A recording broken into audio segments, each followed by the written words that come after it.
So,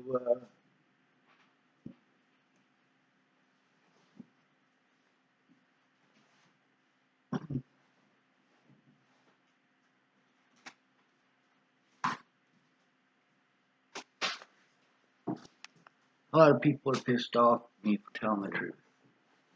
People say, I love your honesty. And they do until I'm honest about them. And then they hate me. Fuck it. Right? So we'll go to photos here. We'll go back a little bit. I got a lot of evidence on here already. Some of the beginning ones, there's a few of them that are just my transportation and stuff, but most of those are things that I want to download to the internet. I mean, here's one that's an hour and 4 seconds long, right there. That's with one of the people that screwed me over pretty heavily. Right, here's something that I don't understand. After screwing me over the way that you did, and lying outright, first of all, why would you allow me back in your house? Second of all, why would you admit to the things that you lied about, knowing that I have a history of recording people? Why would you do that?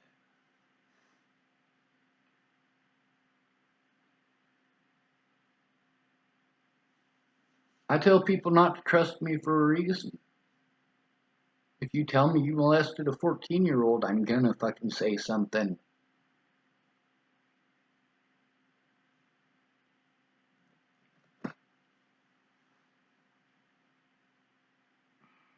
Here's another one, 4 hours, 45 minutes and 36 seconds. This might be one of the ones with Chris Stegeman. Let's see. I got 7 of them.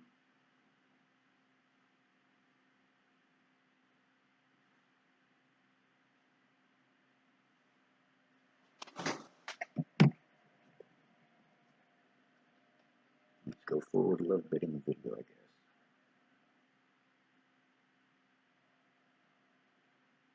No, still going. Nope, this is another witness, and one whose name I am keeping private at the moment. Let's see.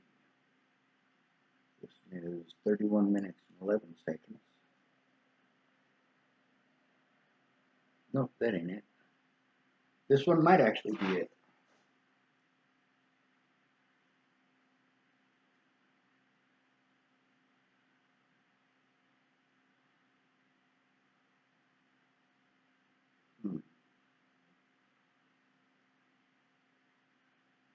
No, that can't be it.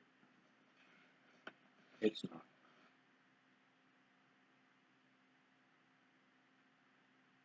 Maybe this one.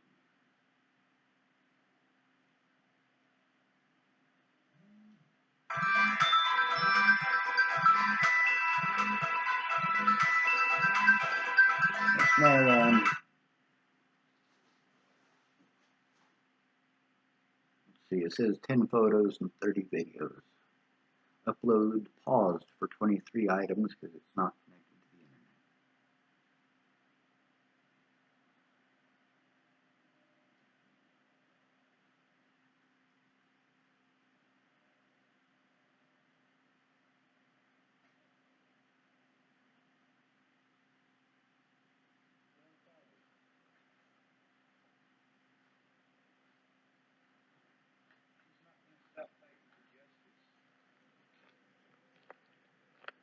Nope, this ain't it.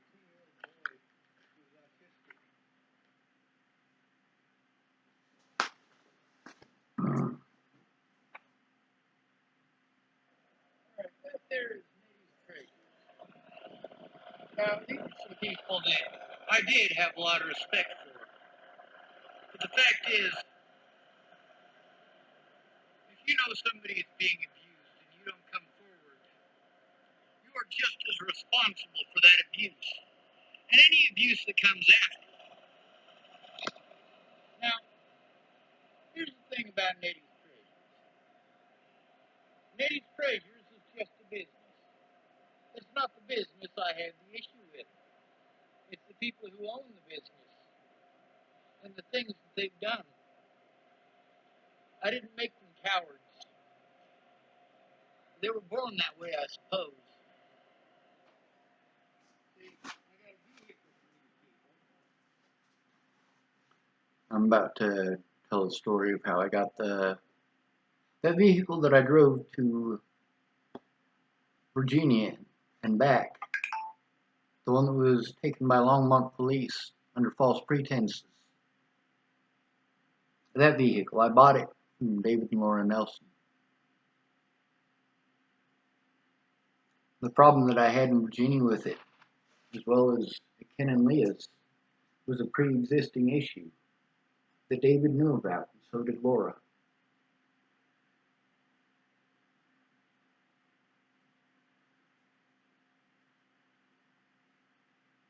Let's see. This one's 34 minutes long. This is probably statement.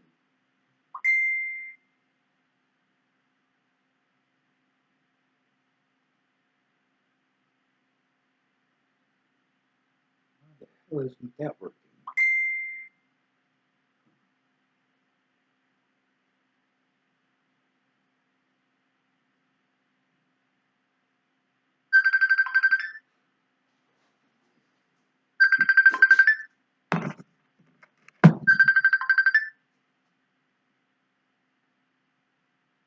Hey, Pixie. Hey. What are you up to? I'm getting ready for my kid to get some coffee. I'm trying to get a video to play. It says, unable to load video. An error occurred while loading a higher quality version of this video. So I'm still fighting. What? Well, I still have to deal with a lot of threats, harassment, and intimidation over the police not doing their jobs here, and also the death of Natalie Bollinger. Well, that's not good. I mean, I don't understand why. You've been proven innocent of it. I don't get it. Because there's all of the other You know what I stuff mean? that the police and the public and the Bollingers did before and after Natalie's death that I still have to deal with. See, they did a lot of illegal things. Go ahead. I mean, police brutality is a real thing, and it's a real problem. And you know, it's just like everything that's going on in the world right now. I feel like it's been twisted when it really should have been about the police thing instead of a racial thing. I mean, the racial thing, I'm glad it needed to happen. Well, And not the the way police that brutality it is. thing is the thing that needs to be addressed, you know? But the problem, see, I was totally down with BLM when they first started. But at this point, they're literally worse than the KKK. They have more power than the KKK. It has caused problems. More of a power base than the KKK. It's caused a lot of problems. And you're right, it should have been about the police brutality. Shit. Disconnected.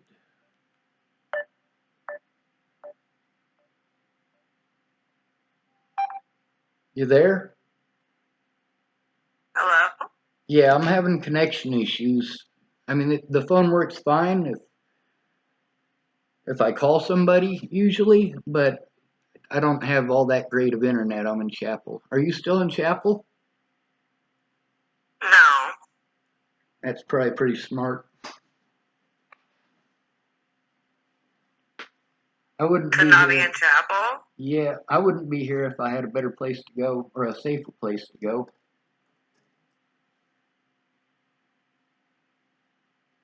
But Well, I think Chapel's safe, but I'm not in your your predicament. I'm not in your shoes. Yeah. There's no way for me to understand what you've gone through or what you're going through.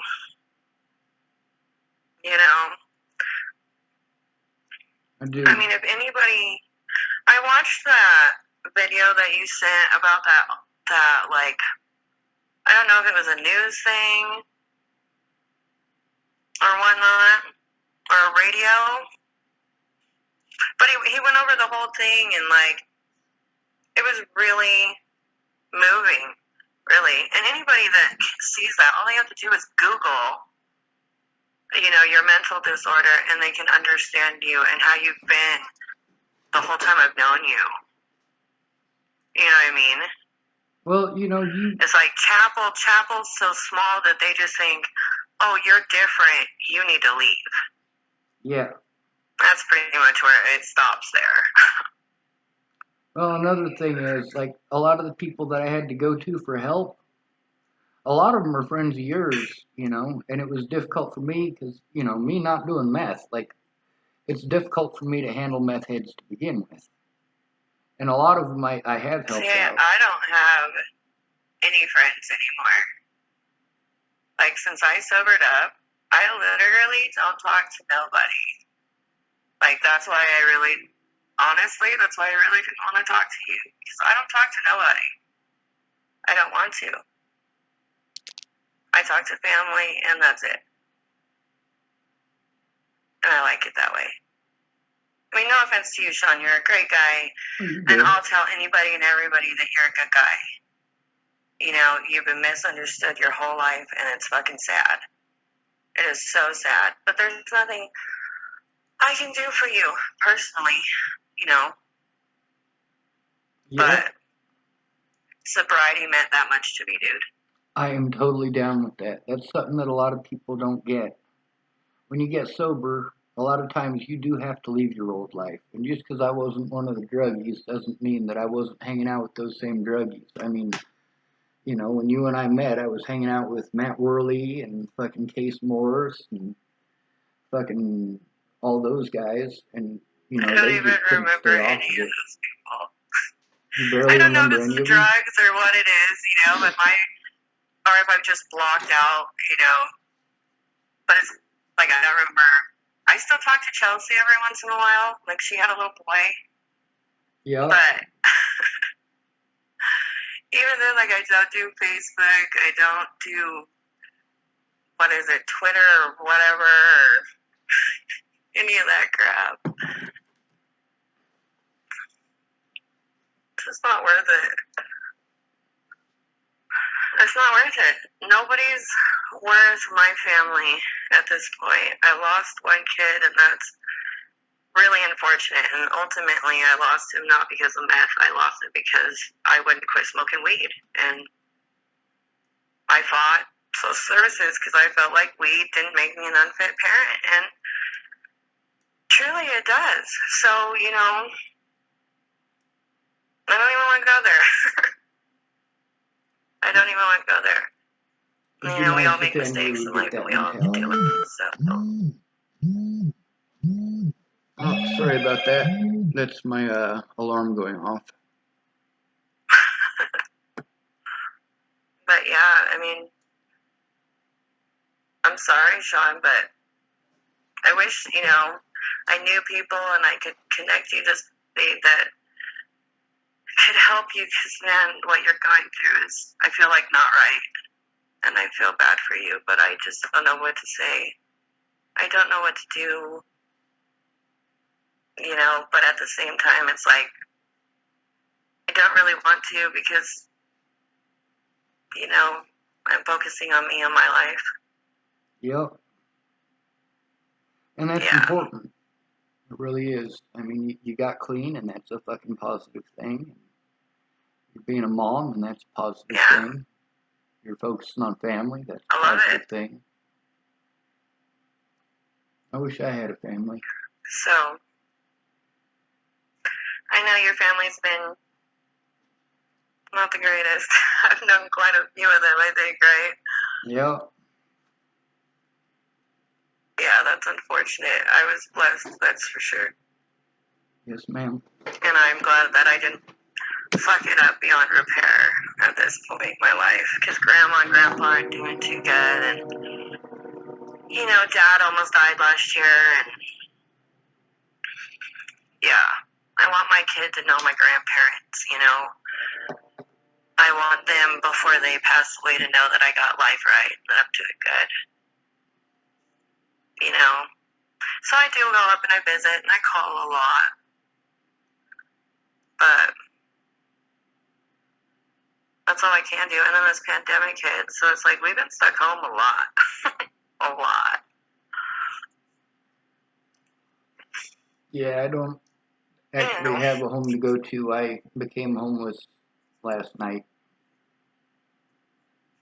I thought you had a van you were staying in. No, I had a horse trailer I was staying in. I was able to get back into low income, though. Well, that's good, but bad at the same time. What happened with that? Well, I need help. I need somebody to actually care enough to go in with me and make the police take a look at evidence, but people in this town are cowards. So last week I had five. Last week I had Not only five. that, but you got to find somebody that the police are actually going to listen to, which are going to be those snobby, uptight, Christian church-going alcoholics on the sidelines kind of people, you know. You know chapel.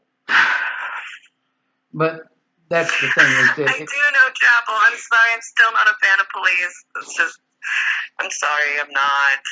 It's okay. I realize that they're there to help people, but how often do they really help the people that need it? Not very often, and they get paid either way, just like public pretenders. They're supposed to help their clients, but they're just there for a paycheck. I know. I've been through the court systems a lot too. You know that. Yeah. So I don't try to deny that fact. I mean, the only reason why. So when I got pregnant with my daughter, right, I bonded my husband out of jail long enough for him to go on the run, me to get pregnant, and he got arrested 3 days after we found out we were having a baby, right? And he goes back to jail. Well, I'm homeless, living in my car, no money, no nothing, you know, and pregnant. Okay, great. So I had this one buddy, and I stayed with this one buddy, and ended up going back and forth in jail for a DUI for marijuana, mind you. Get that. Back and forth in jail, back and forth in jail. Well, by the time I finally got sentenced, I was 7 months pregnant. 7 months pregnant. The only reason why my probation officer allowed me to do probation, I had to go and have a special meeting with her because I'd blown her off 3 times previously, mind you, in my life, right? And I walk in, and I swear to you, the only reason why she gave me the opportunity is because I was so rounded. You know what I mean? So it's like, I didn't take that for granted.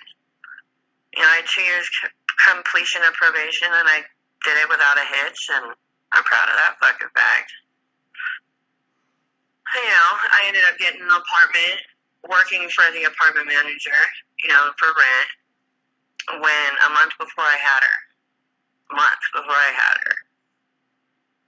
You know, and then my husband got out of prison when she was 6 months old, and things have just kept going up from there, but it was just like, it was rough. It was a struggle, and I fucking did it. So it's like, you know, you were a good friend, Sean, and all that. You know, I'll tell anybody in chapel that I meet that wants to talk anything about you that you're just misunderstood and you're a good guy and they need to back off. I even told my dad, like, you were just misunderstood, you know? When we saw you at the gas station. Yeah. Right? Yeah, and, you know, but it's like Dad understands chapel. And if you get caught talking to any of the outsiders in chapel, You know how hard it was for Dad to even let me come visit? Because he didn't want that on his business. You know what I mean? I do. Because he relied on people to make money. It's so sad. It's so sad. Yeah, But Laura it's true. Nelson's in the same It's true. position. She did want to come forward, but at first she was afraid of her and her family getting targeted. And with the police being involved in this shit, like she Who? has to worry about being targeted by the police. Laura Nelson? You remember Ruby? Ruby Nelson? No. Well, she died in a fire a few years back. That RV fire outside of town. Oh, yeah. Okay, so I was in school then. I remember it happening. I didn't really know them, though. You know what I mean? I hadn't lived there that long at that point. Yeah. Because that happened. They had therapists go up to the high school. Yeah, I remember that. Well, Laura is willing to let me be abused for the rest of my life because she wants business. Money is more important than human beings. And don't get me wrong, I get it. She's got a family. But at the same time, all of those people who didn't come forward put a lot of people at risk. There's actually 22 dead people as a result of it. And that's not all Laura's fault. That's everybody's fault who didn't come forward. And the reason for that is because somebody who is called mentally ill isn't allowed to defend themselves. They're literally not allowed to defend themselves in a court of law. You have to have somebody go in with you. And I went to everybody that I could Really? before Natalie died. Really. I didn't know that. They treat it the same way as And they let some schizophrenia. dumb people represent themselves, too, which is crazy. Yeah. Well, since Natalie died, a lot of women who've opened up to me about their situations with the courts and being raped and trying to turn in their predators. And most of them have the same story. Hey, I tried to turn in my predator and he called me mentally ill. And they said, well, you're bipolar, so we can't do anything. See, I've never experienced anything like that. I am so glad. I am so glad. I've been, when I was in jail when I was pregnant, I didn't receive the medical care that I should have. But, when you're one little person in this big old system, it's like you kind of just sit back and say, well, what can I really do? And is it really worth it to me? You know? Well, for me, if it's personally worth it to you, it's worth it to your me because I'm situation's still bigger enduring the abuse. than anything I've had to put up with, It's bigger than anything I've ever even heard Like of. not getting toilet paper on time is not a big deal. You know what I mean? Yep. I do. But I don't even know. Being homeless in Chapel with I mean, so many I feel like people what you're hating me. standing for is great, but I don't know how you're gonna do it, dude.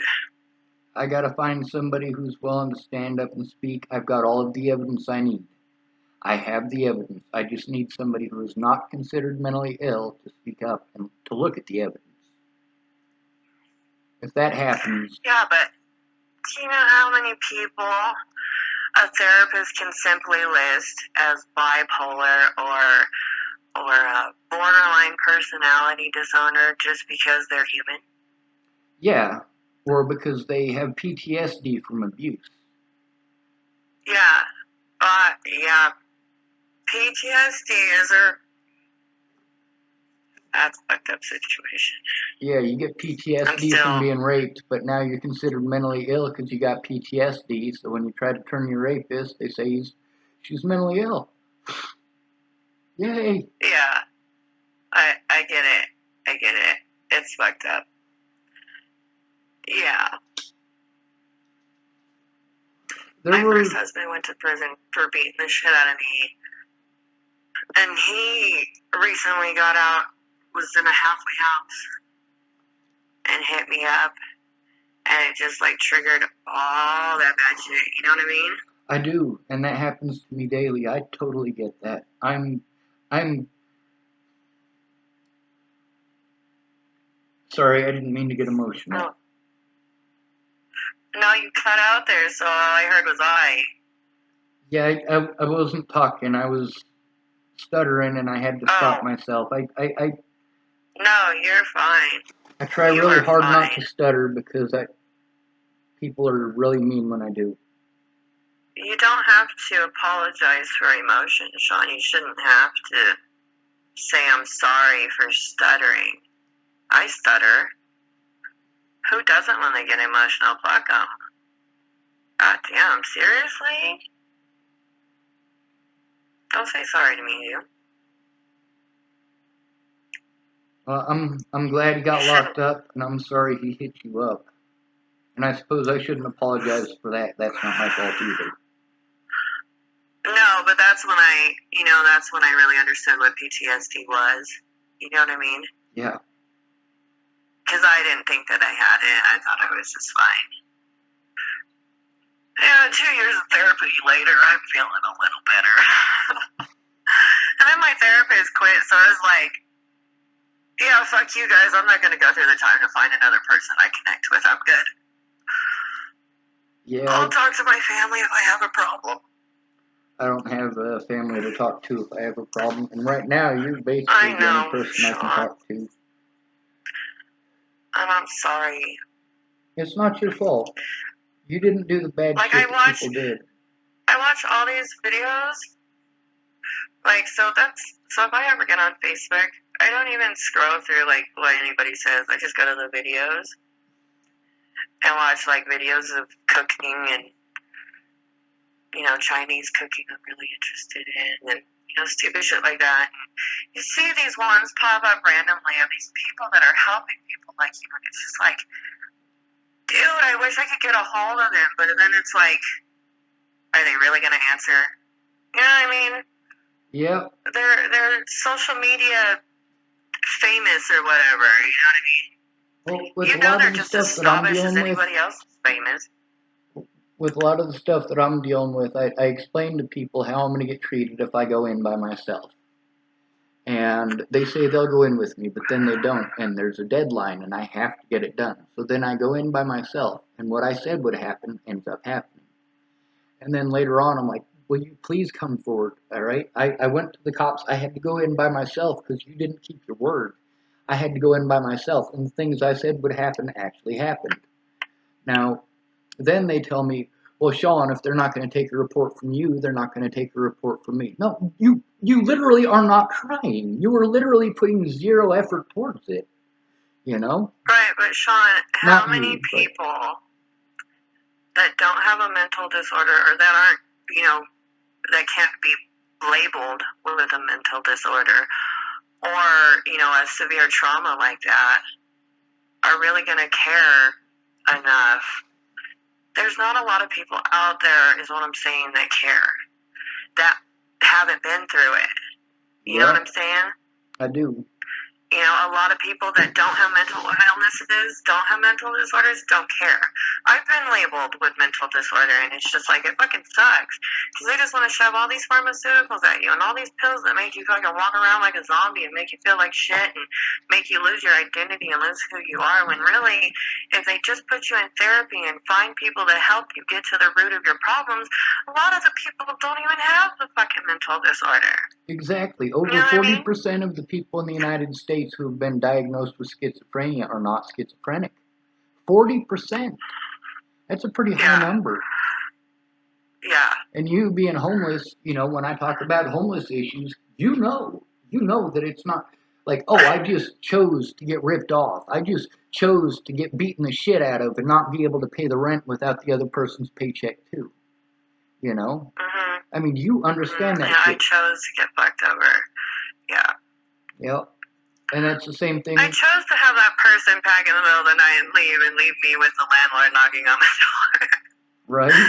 That happened when I was pregnant. Fucking bastard. Piece of shit. Oh, man. Number and you one know what? reason I'm for still women to go nice to the homeless. guy. I still wave at him when I see him, even though I can't stand him. I'm mad at him. But that's just the type of person I am. I'm just like, even the people that I live with, rest in peace, dude. The guy, he's been a friend for a really long time. He just passed away suddenly, and it breaks my heart because he really did save my life, I feel like, in a way. Natalie You saved know? mine. I was And, literally going to eat the Viking. Sorry, go ahead. no, but it's like the dude, like, I went to jail and I was stuck in jail and it was just a series of really shitty events, but I was gone for like 3 months. Well, he let everything that I had left, including my car, walk away, leave. Didn't think nothing. And then he couldn't tell me anything about it. And I was so mad at him, dude. But it was just like, I just let it go. And I forgave him for it, you know, because I wouldn't have had a roof over my head if it wasn't for him, you know. And he took care of my dog when I couldn't. And he was just a bum. He was just one of those guys that was just a lazy guy that let people take advantage of him all the time. And for the select few that really gave a damn about it, you know, it just sucks. And I really truly blame the hospital for his death. Like, I blame Sterling, Colorado for his death. I truly do. I truly do. And it's sad. He was only 2 years older than me, dude. They probably would have killed him in Sydney as well. Well, and then there's this theory. This could just be talk, but I mean, he was the type of guy that would let anybody stay there, but he was also the type of guy that was like, oh yeah, you have drugs? Share them with me and I'll let you bump here. Like, that was his house. You know what I'm saying? He was that type of guy. So it was like, I knew as long as I smoked some bud with Eli or bought him a 40, I could stay here. You know, shared my dinner with him. I could stay on his couch. You know what I mean? Because he didn't have any money. He didn't have a job. He didn't have a way to provide cigarettes or, you know, his drinking habit or anything like that. So he just let people use him, you know? And so it was just like, when he got sick, he thought he had COVID. Went in, the hospital said, oh, well, you don't have enough symptoms for us to test you and send him home. Bullshit, right? So the next day, he went back to the hospital, and he sat there all day till they fucking tested him. Because he was sick. He was scared. And they weren't helping him. You know what I mean? Yeah. They said, oh, well, no, you don't have COVID. You know, 3 days later, they said, you don't have COVID. You must have bronchitis. Here's some antibiotics. Right? A week later, they woke up, and his face was black and blue. His lips were turning black. And he went into heart and kidney failure, died 3 weeks later. What? What is that? You know, what is that? How does that happen? Doctors you know, but don't then listen. everybody's like, he moved this weird lady in. This weird crackhead, weird tweaker bitch, right? With a lot of animals. And she was just really, I'd only met her once. But she was really kind of, you just got a weird vibe from her. You know, so now people are saying, parents came. All right, you're cutting out. To see about the trailer. You know what I mean? She's like, well, we could do like a rent to own. Oh, hello? Yeah, I'm here. You cut out for a minute. Hello? I'm here. Oh, well, anyway, so they're thinking like, this chick poisoned him and all this crazy shit. I'm like, yeah, right, dude. Yeah, it was the hospital. They killed him 100%. Yeah. There's a lady here in town that named just Shelly, happened, so. and they're saying she's a cat lady, so they're saying that she murdered Rory. I can't say she murdered him. She might have killed him, you know, unintentionally with all them cats and their nastiness, but I don't think she's murdering him. He died in his sleep of a heart attack, apparently. Oh, I mean, Dad told me that, you know, one of the Jepsons passed away, but that's all I knew. Yeah, it was Rory. You know, it doesn't take long for something in Chapel to reach everybody. That's right. You sneeze on one end of town while you're on a walk. By the time you get to the other end of town, everybody knows. Or they think they know. And said they smelt it. Right, exactly. Yep. They were right there when it happened, damn it. Yep. And then, of course, there's the drama Chapel hounds. Statistics. dealing with people like Ashley Woodman and stuff, like, oh my God, I don't need this shit. I need people who are involved to come forward. I don't need a bunch of fucking chapel jackasses who are drunk off their ass, fucked up on meth. Why did you go back to chapel? Nowhere safe. I mean, no offense, Sean, but you know how chapel is. I do, but I also know it hasn't people changed, here just not gonna. because of You my know? safety. At least here I have, believe it or not, I have more safety here than anywhere else I go. Because of the slander against me, like I was assaulted by a police officer. They dropped the charges against me, but they shouldn't have pressed charges against me to begin with. Now, even though they dropped the charges, that's still on my arrest But record. he didn't get charges pressed. That's right. Matter of fact, he just left the Boulder Police Department after a scandal of he assaulted 7 people in 2018. 7 different people, and I was the first. He assaulted me on January 6th. They brought me in under false pretenses and assaulted me under false pretenses and were, well, you know how they are. They play the game. Mm-hmm. So, Dude, so when they took my son from me, all right, so it was my dad who called the cops. because Right? you were smoking pot? It was just, no. That was the other one. Andrew had a part in it, and me, I had a miscarriage, so I was going through postpartum, and nobody knew that. My dad didn't know that. Nobody knew that. I didn't even know that because I didn't understand what postpartum was at the time. You know, and Andrew left, which he had a right to leave. You know what I mean? I was just belligerent. And my dad misunderstood something that I said towards Andrew and took it towards my son. Right, so it's just a big misunderstanding. Anyway, come to terms with that years and years and years after the fact, right? But when it was happening, when they arrested me, they charged me with 3rd-degree assault on an officer. I didn't touch a fucking officer, dude. I broke down and crumbled to the ground the second he picked my kid up. You know what I mean? Yeah. I didn't touch him. Then I go to court, and you know what they did? What? They had my dad there, and then had him in a back room, saying that they had my dad there. They weren't going to bring him out unless it was absolutely necessary. You know what? I regret now not bringing him out, but I didn't want to see him. I was mad, and you know they knew that. Yep. You know that. So they're like, hey, look, if you plead guilty to child endangerment by no fault of your own, that's my charge. Child endangerment by no fault of my own, which means I put my kid in danger of not knowing it, right? Yep. We'll drop the assault charge.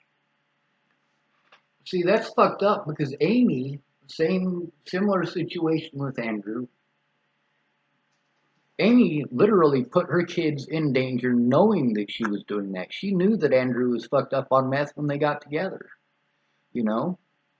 I mean, you knew he was on meth. Everybody knew he was on meth. I feel so bad about that whole situation, dude, because I really feel like his drug abuse started with me. Because he didn't even smoke weed when he met me, and I got him smoking pot. You know what I mean?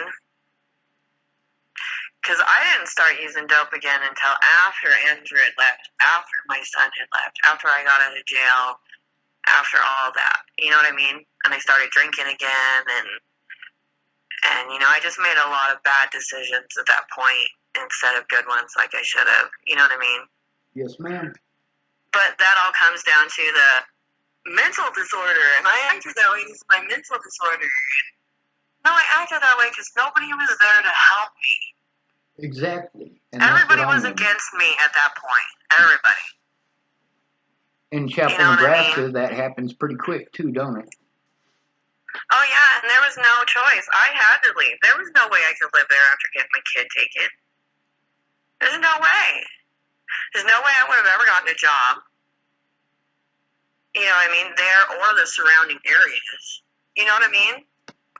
Well, Casey, It I'm doesn't back in matter how Chapel. much. I'm back in Chapel because Hmm? I've had to move over 40 times in the last 4 years. Over 40. I've been from one end of the country to the other, and everybody's on drugs. Everybody. Everybody's either fucked up on Yeah. meth, or they're alcoholics, or like the And the meth easiest. and the heroin's getting bad. Holy shit, yes it is. Natalie was on a It's so lethal sad. dose of heroin when she was shot in the head. Well, hopefully, she knew what was going on. She didn't know what was going on. I mean, She because was you out of see it. people on heroin, and they don't look like they even know where they're at, who they are. It's sad. I'm so grateful. That's one thing I never got into. You know what I mean? I tried I never meth got into the for pills, never got 30 into days. heroin, I never never got hung into out with any of people that. that did, because it was like I knew eventually they were probably going to die. Yeah, and Plain and simple. that's the thing where you have risk assessment automatically built in because of your experiences. You look at those situations and those experiences, and you can tell which people are most likely to get murdered. The ones who are most likely Well, to yeah, but overdose. then it's all these junkies getting all these kids hooked on all this crap. When, hello, look what it's done to your fucking life. Why would you put that on a child? Yeah. On a kid, on a little baby. Like, I'm sorry, they might be an adult in age, but they're a baby. They're a fucking baby. Well, I I mean, started getting pot from a dude, even though I don't want any pot and don't need it, because they promised me that if I bought their pot from them, then they wouldn't have to sell it to children. Because there was a couple of kids here that they were selling pot to. And I was like, no, dude, no. If you're going to try to get your kids back by selling drugs and working, I mean, seriously, don't fucking sell it to kids, dude. Don't fucking do it. yeah, but you could have put yourself in trouble. You know what I mean? Like, you did it for a good reason, but that's a huge risk on yourself to take. And who's going to take You know it what I for mean? me? Because it's still illegal. Well, the other thing is that these people that were selling that to kids, they fucked me over pretty severely last year because they were fucked up on meth. And I ended up having to take care of their kids. Thought meth was. Do what? You're cutting out. Yeah.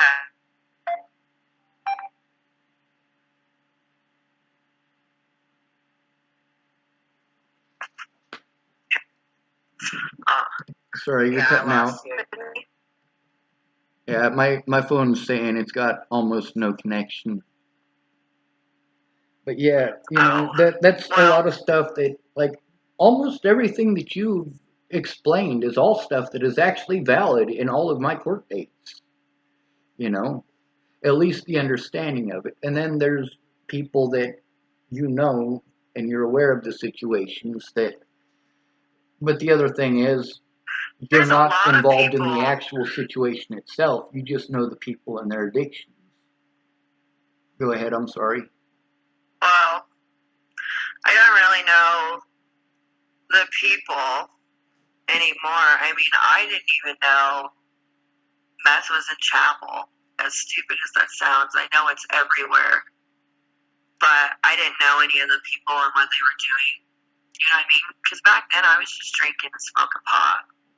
You know? Yeah. But it was just like, I mean, I know it's there. I'm an adult now. I'm not stupid. But the whole time I lived there, like, I was just oblivious to it. You know what I mean? Yes, ma'am. My little sister was you know the crowd that you hang out with, and when you're drunk, you're hanging out with a bunch of other drunks. And there's a lot of drunks in Chapel, which is great when you're drunk. Well, for me, being as I'm different, basically the only people who ever treated me like a person in this town are the addicts, the backwoods folks, the ones that people look at and they're like, that are different. Yeah. And it was messed up because, like, for me, not doing the drugs and not doing the fucked up shit that they were doing, but, at least they accepted me. At least You're they treated guilty me by like association, though. Yep. And then those So people it's like later all on that stab me rubs in the off back on you. anyway. That's right. It must be my fault because they're the only people that would be friends with me because I'm weird. Yo. No, it's not your fault, but it's just like, I understand now that I'm older what guilty through association really means. You know what I mean? Because I've been charged and been thrown in jail for something that I had absolutely nothing to do with. You know what I mean? I was at the wrong place, the wrong time, Yo. with the wrong people. You know what I mean? It's like I didn't understand until that happened, what that meant, you know? The It's courts. like, even in chapel, everybody knows what everybody's up to, even though they don't talk about it. And the ones where the family has a good name, but they just have a couple black sheep, those black sheep get kind of overlooked. You know what I mean? Because of the family name. Yo. Like, it's okay that you're a drug dealer because you come from a good family. The cops won't come and arrest you for drinking and driving because you come from a good family. I get it. Yeah. Yeah, unfortunately. But if you don't come But from a good family, you don't even have to commit a crime. No, like, see, I was an outsider because we moved there when I was in 8th grade, you know what I mean? So I was never accepted by any of the students. Chelsea was my only friend. You know what I mean? My real friend. And she's maybe had a couple shots, but she's never done any drugs ever in her life. You know what I mean? Not ever. Ever. You know, but she was weird. She just didn't fit in. You know, so of course she was my friend. I always was friends with all the weirdos. You know, because I was a weirdo. But you weren't a mean person. I've always, and I told my dad that. I said, you know what, Dad, I might not have lived the best lifestyle, but I've always tried to remain a good person. You know what I mean? Like, he taught me morals. He taught me to respect, standards. I've never robbed or stolen or ripped anybody off, though it's happened to me. I can't tell you how many times. You know what I mean? I'm guilty of blowing people off. Who isn't? Especially when they're a teenager and you really don't care about anybody but yourself at that point in time in life. I was never that way. I've never been because of the way that I grew up. Unfortunately, I wish I wasn't, but I was. Well, because of the way that I grew up, I can't see that happening to somebody else and do and say nothing. When I was a kid, I just needed somebody on my side. They could have stopped all the rapes. Right. They could have stopped all the beatings just by giving a shit. But people say it's not my business. It's not my business. That's right, until it happens to you.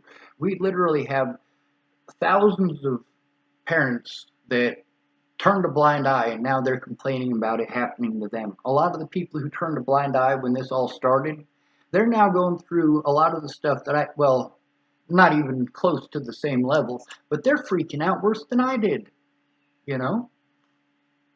over trivial shit that, like, hey, if that happened to me, I'd literally laugh that off. That is how trivial what you're bitching at me is. Yeah, but you were toughened. You, unfortunately, truly unfortunately, I still cry like a bitch. Were toughened at a very young age and all throughout your life to things. Like, these people that throw fits over little things, like, they've never really truly experienced hardships in life. You know what I mean? Yeah, they were sheltered. And it's so sad that you had to go through that. Unfortunately, a lot of kids still do have to go through that. And then they're ripping kids away from families that, that are truly trying and truly love them and aren't doing, all the bad, nasty things that some people are. It scares me that you're in Colorado. I mean, I worry because I know how many of my friends had blonde-haired, blue-eyed kids, and their kids were taken and sold. Taken by the state and sold to rich parents. One of them, she had her kid taken, and they sold her daughter to a couple of rich florists in Denver. I'm like, you stole this child from Boulder, and you sold this child to a couple of gay folks for $980,000. Now, it's not the fact that they're gay that's the problem. It's the fact that that child never should have been taken away from her parents. Her parents were broke. They weren't bad parents, they were broke. They tried doing that to my friend Chris Weaver, and they did get his daughter, but he was lucky because his parents are filthy fucking rich. So they came up to Colorado from Florida and got Quilly and took her down to Florida. But they won't let oversee her because they don't like his lifestyle choices. I'm like, you kicked him out and told him never to come back. Where was he supposed to go? He's an adopted kid to begin with. I mean, those aren't even his real parents. They adopted him. Wow. And they wanted to blame him for all the abuse that he had to go through. Like it was his fault. What happens to these people to make them that way? I think it's You know that what they I'm saying? haven't had to go through it. The more spoiled they are, the less human life means to them. The richer they get, the less humans mean. I mean, by the time you get to just the middle class, you're already ending up with... Money does corrupt people, yes it does, but I mean, Jesus, I don't even know how they think of it. Like, stuff like that doesn't even cross my wildest dreams to do to somebody, you know what I mean? Like, somebody that I despise. Like, these people are disabled, but they're in an old folks' home, so we can do it to them. Or they're disabled, but they're in a foster care system, so it's okay to do it to them. My kiddo's up, dude, so I gotta go. You're good. Be safe, Casey. Thank you. Alright, I'll talk to you later, son. Be safe. Bye. Bye.